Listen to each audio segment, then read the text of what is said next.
Hey guys, it's Doxy here, and this is a video that I have been looking forward to making since I started doing this. This is Our Darker Purpose, and it's my most anticipated indie game of 2014. It's going to be a top-down shooter, much like The Binding of Isaac procedurally generated floors. Only this time it has RPG elements to it, where you can get all kinds of upgrades that help you on your way. Obviously, that's something that already exists in Isaac. But this one has kind of a story to it, and you get to choose your path. So basically, we have a whole long thing that I'm not going to read here, but it tells the story of what's going on at this school. And basically, there were 3 different students that were kind of the leaders of the different groups of students at this floor, at this school. And the one day, just all of the adults disappeared, and it seems that the beautiful students and the athletic students were led by these 2 other students that are not our, protagonists. Reagan was the pretty one, Goneril was the athletic one, and Cordy, which is us, is the leader of the outcasts, I guess. And the beautiful students and the athletic students went and killed all of the outcast students, and they're starting this war in the school essentially. So what happens? We start just in a room that's exactly like the starting room of Isaac, pretty much, where it tells you your basic controls, gives you a little hint here, practice your role, and escape for options, and C for character sheet. So we'll take a quick look at our character sheet. It gives us our stats here. It's going to be almost exactly like the escape screen for Isaac, only it keeps better track. It won't cut off at a certain point. You'll be able to look at everything that you have going on. So that's really nice that it has a number system instead of a scale system, a visually represented system. I really like that, so you can see exactly what you're doing here. And eventually we'll pick up things here in the items, perks, and lessons tabs that will show up there, and it'll just basically show us our power-ups and our skills, stuff like that. So without further ado, we're gonna go ahead and get started here. Mind you, I am terrible at video games. This one is absolutely no exception. So we have all of these kind of school and children related enemies here that we fight, and some of them are kind of a pain in our ass. Some of them are easier than others. No matter what, they're all a pain in my ass because, like I said before, I'm pretty terrible at video games. But okay, so we've killed this guy. This fancy door right here, this is the boss door. It's a door that I have recently been really terrible at noticing and just wandered into several times, but we're gonna go ahead and try to find a couple of different power-ups on the floor before we move forward. I can't believe I just walked into that bubble. Ah, geez. Alright, so as you can see, we have kind of a health bar at the bottom, or well, not really a health bar, but it tells us our health stats. We have right now 88 out of 100 health. We have our space bar cooldown, which is our roll. Our E is going to be a pickup item that we can use. Our R is our special attack that we just have as long as we have enough ammo for it, I suppose. Which is chalk dust. We clap 2 erasers together and the chalk dust hurts enemies.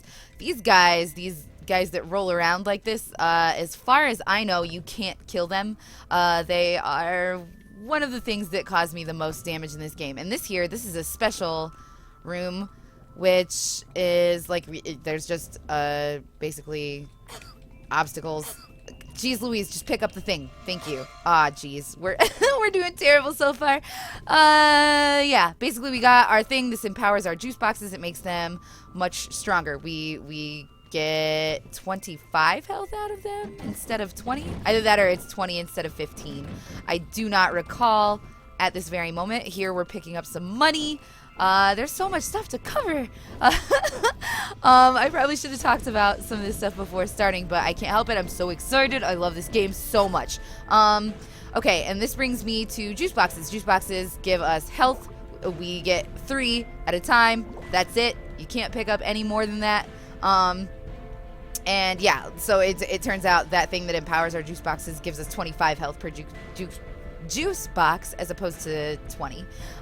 This here is a vending machine. The money that we collect, we can spend here.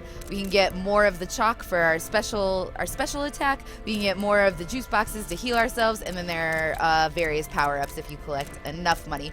Generally, I have found that you don't pick up enough money on one floor to get any of those pricier items until later on, and I barely ever last long enough for that to happen. So we're gonna head to our boss here and probably die. I've never made it past the 3rd floor in this game, and I've had it for the past like 3 nights. So that says something to the that speaks to the difficulty of the game.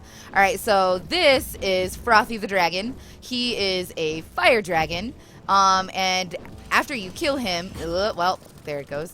After you kill him, you get like kind of a like backstory on Frothy, and I don't remember exactly. I believe he was a prop in a school production, in a play of some kind, and he came to life and he killed students, and the administrators are kind of like an evil, neglectful group of adults that just pretend that there's nothing wrong in this school, when really, like, students are dying and disappearing and stuff like that. It's just, the backstory of this game is really, really, it feels like it hasn't been done before. Maybe I'm just naive. Maybe I don't know any other games that have that backstory, but I have found it to be quite dark and incredibly entertaining. I am really upset that I let him hit me. You get an achievement if you can beat this boss without getting hit. As you have probably guessed, I have not beaten this boss without getting hit yet, so it's gonna probably be a while before I ever get that achievement. I don't know what you get, if there's like any kind of reward or anything for it, but so far I have no reason to believe that you get anything special for it. Like, there's no like special slot or anything that I don't know what it does, but I also haven't extensively looked through the like menus and stuff like that, like our character sheet. I've seen, like, here you can see that I have the I forget what it's called, the, like, maybe if I hover over it, yeah, empowers juice boxes, the unsettling concoction. There's also one that's called like the disquieting something or other that does the same thing. I don't know if it's like a level 2 of it or what. Like I said, I haven't survived very long, but we have completely cleared out this floor, so we're gonna move on to the next floor. We've gotten a D. That's like the best grade I've ever gotten on a floor is a C. I'm not gonna lie to you, I am really terrible at this game. And so it gives us our stats, how long it took, how many enemies we've defeated, how much damage we took, challenges that we've completed, challenge rooms we haven't come across any yet. I'll let you know when we get there if we do.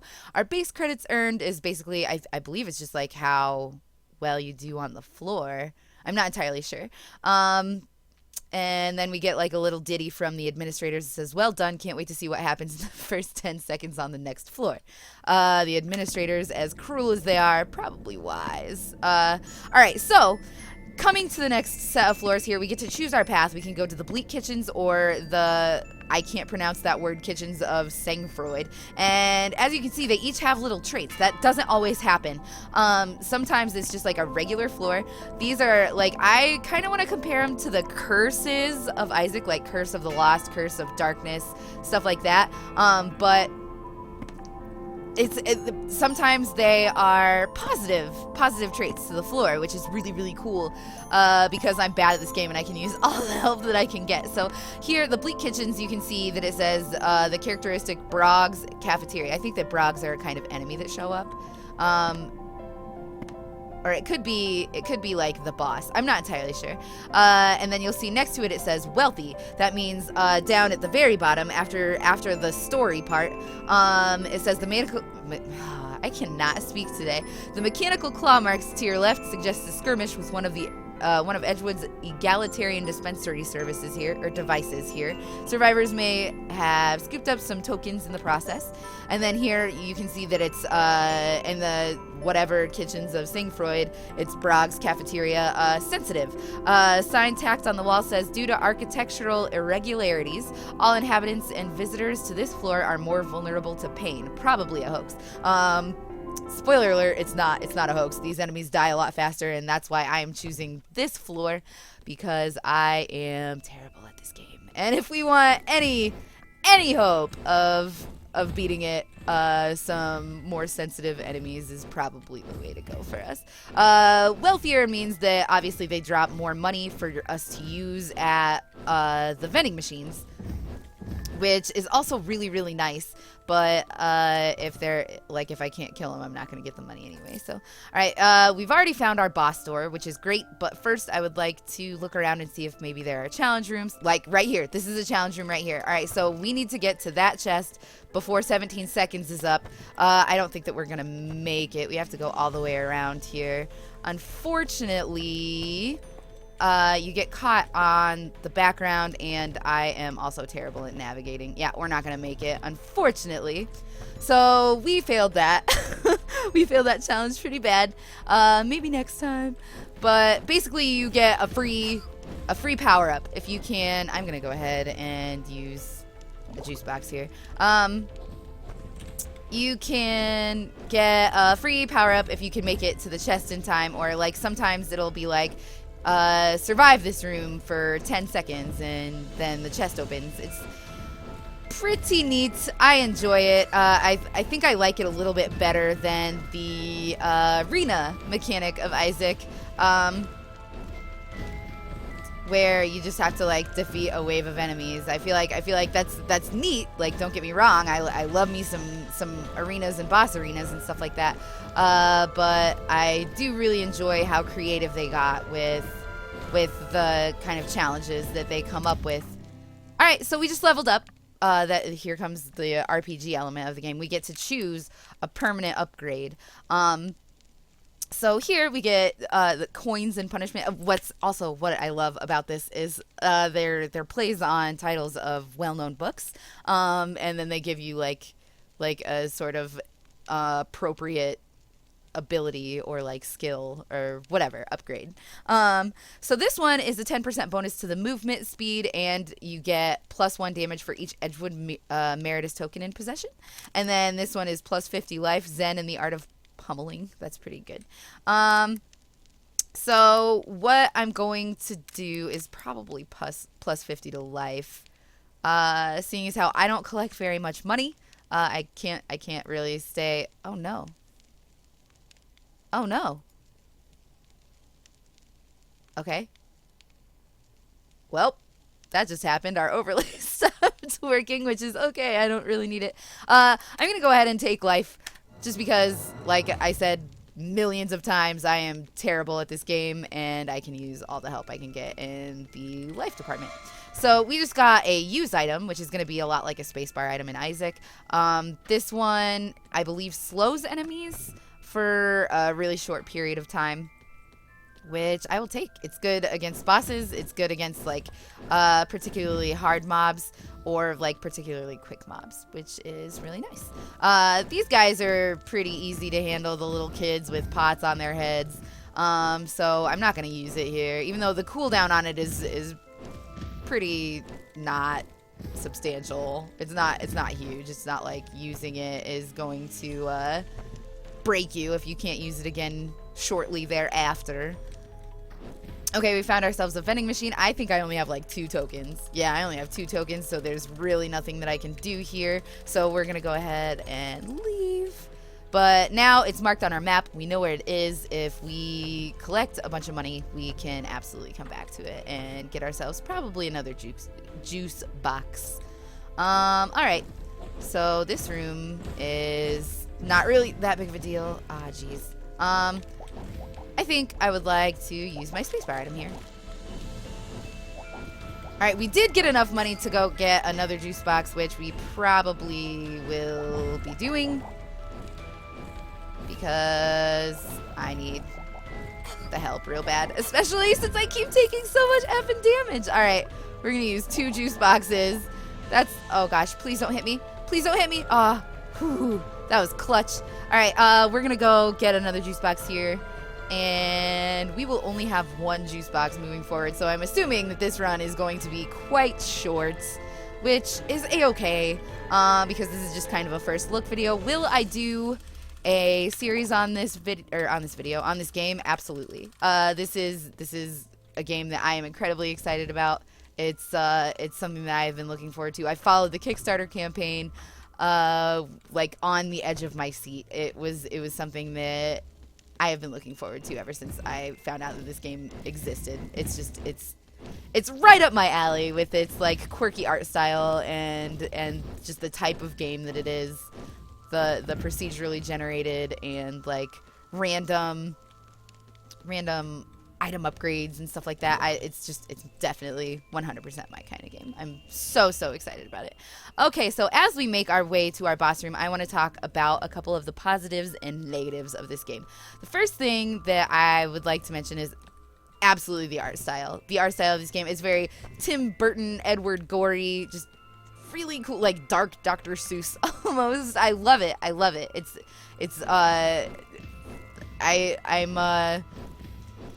kind of hesitant to say beautiful, but it is. It's very pleasing to me. I really like looking at it. I like the enemy design. I like the character design. I like everything about the way this game looks. It's absolutely just, it's a pleasure to look at. I love it.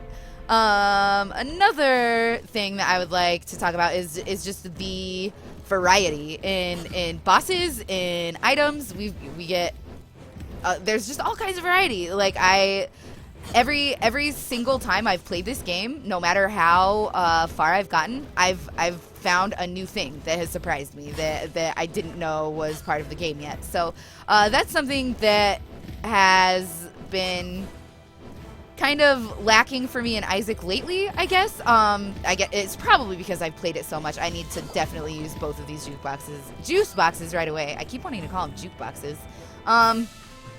So we killed our boss. For some reason, I was expecting to pick up an item there. We are fucking in trouble when it comes to health. We're gonna go on to our 3rd floor here. What was I talking about? Oh yeah, the expansive item set. There's so many different items. I have come across the same items only a couple times, and that's in the vending machine alone. It seems that the vending machine item pool is probably smaller than just like what you could normally get here. Okay, so we've got the troubling kitchens and the fallen kitchens of Opprobrium. Okay, and again, we make the choice between sensitive and wealthy. We're gonna definitely go sensitive here, and keep talking about the positives and negatives of this game. One negative that I want to talk about, maybe you have noticed it, like in the challenge room, it's really easy to get caught on the environment. Like the borders of like the obstacles that they have laid out for you. Like it's really easy to get caught on them and not be able to move, no matter like what direction you're trying to press, unless it's like the exact correct direction. You just can't move. Like up against these things, if I'm trying to move to the left or the right when I am like up against them, I just can't do it. I can't do it. I have to press the correct direction in order to get out of there, which is kind of a pain in the ass when you're trying to escape like large mobs of enemies or quick moving enemies. It kind of sucks, and it gets really confusing, especially since my second negative is our hitbox. Our hitbox is really confusing. Sometimes I feel like I should have gotten hit when I didn't get hit, and sometimes I feel like I should not have gotten hit when I get hit. And that goes for the hitboxes with enemies as well. Sometimes I feel like I really should have hit an enemy, like right there. I feel like I should have probably killed that dude, but it didn't work out that way, did it? I felt like I was hitting him directly in the head, and that absolutely was not what happened at all there. I need to hurry up and pick this up. Empowers juice. That's excellent. I think that stacks. We will see the next time we get a juice box. Hopefully in the next room here. All right, these guys are terrifying. You have to keep moving at all times, or else they are gonna rock your shit with these chairs that they pull out of nowhere. All right, we're getting another box of chalk here, which is great. What was I talking about? The confusing hitbox. Yeah, I mean that pretty much is the end of that little rant here. We cannot afford a juice box, which sucks because we need it badly, but that's okay. We will keep exploring and hope to find some more money here. Back to the negatives of this game. I feel like money is way too hard to come by unless you are in a floor that is wealthy. Like, if you have the chance to go between a wealthy floor and a normal floor, obviously you're gonna choose a wealthy floor, because you need the help getting money. Otherwise, it's like impossible to get the juice boxes that you need. Maybe it's just because I'm like so terrible at the game that I need juice boxes. I just fucked myself into a corner there. Yeah, maybe it's just because I am like so terrible at dodging that it seems to be a problem for me. But I feel like it is incredibly hard to get the amount of juice boxes that I need unless I get like really, really supremely lucky. Did I just do it again? Okay. Thank goodness for this roll. That's a positive that I want to talk about. You can roll. You can roll in any direction. You can change direction mid-roll. I love the dodge mechanic in this game. I love it. I love it. It's something that was absolutely just a fucking pleasure learning about and using to get yourself out of hard situations. Okay, we have found ourselves at low health here. I'm just gonna kind of try to focus on, oh, thank goodness we leveled up. Goodness gracious. You can hear that little beep that tells us that we are in trouble when it comes to health. Okay, so plus 5% attack speed, bonus plus 50% likelihood of additional champion spawn per floor, which is gonna give us, in this game, it gives you free upgrades and not just like consumables, which is really, really, really nice. On the same token, it's kind of shitty because I have a hard time coming by like juice boxes and money and stuff like that. But that's what the like special trait floors are for, I guess. And then we've got where the chalk cloud ends, plus 5% move speed, bonus double the likelihood of a memory room per floor. I think that the memory room is the challenges, like the chests and stuff like that. So I believe what we would like to go with, probably, since we are terrible at dodging, the move speed isn't going to help us that much anyway. Let's go ahead and go with attack speed and hope against hope that we can kill enemies before they kill us. Okay, so we've got just a couple of dudes in here. Not a big deal. Wow, I just very definitely died. Okay, that's fine. That's a-okay. Just a couple more things that I want to hit on here real fast. I feel like sometimes there's no real incentive to explore the whole floor. Since it's so hard to come by like money and juice boxes and stuff like that, really the only things that you really want to find are gonna be those memory rooms and those vending machines, the dispensaries or whatever that you can spend your tokens at. So if you find those, I never feel like exploring the rest of the floor and just getting a move on so that I can progress further into the game. And then one other thing that I wanted to talk about is there's virtually no load time in this game at all. I know it's not incredibly like graphics intensive or anything, but it's really nice that you don't have to wait around forever to move on to the next floor. Anyway, this has been my first look at Our Darker Purpose, a game that I'm really excited about. I guess it'll be our episode 1 of Doxy's Darker Purpose. I don't know. I'll get there when I get there. But again, go check this game out. Go buy it. It came out today, and it is absolutely worth it. It feels like I'm going to sink many hours of my life into this procedurally generated gem. If you liked this video, you can give it a thumbs up. I would appreciate it. It helps me out a lot. You can subscribe to the channel. That also helps me out a lot. You can see more video game related content that I provide, which is mostly just me dying a lot. What else is there? You can follow me on Twitter if you want. I tweet about my live streams that I do over on Twitch TV. I just got partnership, so that's really exciting. I would love to have you there. We can chat and real time while I play video games and hang out with friends. Other than that, I can't really think of anything else to say besides check out my sidebar where all of my awesome friends are. You can see their channels where they play lots of games and are much, much better at them than me. All right, thank you so much for watching, you guys. This has, again, been Doxy's Darker Purpose, Zero Doxy, and I am out.